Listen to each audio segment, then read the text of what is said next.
The Haliburton Forest and Wildlife Preserve is a 300 square kilometre privately owned forest located in the northern reaches of the land between.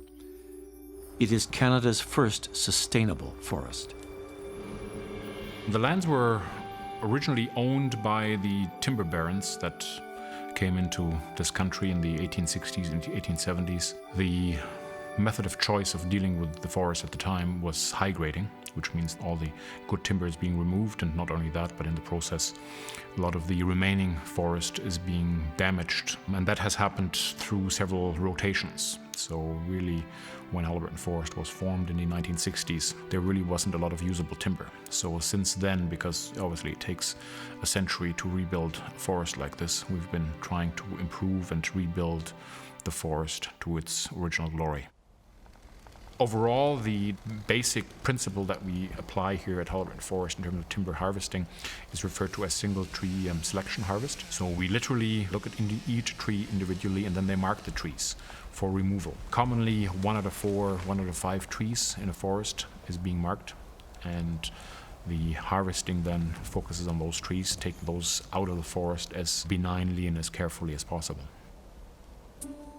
When Haliburton Forest was created, there really was no resource to speak of that was able to carry the operation sustainably. And one of the other things that I think is crucially vital for us to remember is there is no ecological sustainability without economic sustainability. If we can't afford it, we can't do it. And the manager at the time started to incorporate camping into the fabric of Haliburton Forest. Once camping, which is predominantly a summer use, was established and thriving, staff were on site here, and the staffs obviously didn't like to be laid off in the fall, and that's what brought snowmobiling on the scene. And to this day, Haliburton Forest is really the only truly private snowmobiling operation in the world. And from that then flowed all the other uses that today make up the overall fabric of the forest, where about half of our revenues are being derived from income not related to timber or resource use at all.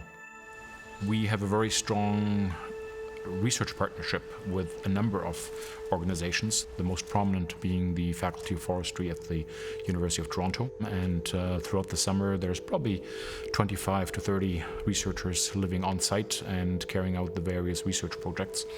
The rationale being that you need to know what you're talking about and what you're dealing with first before you actually start to do something.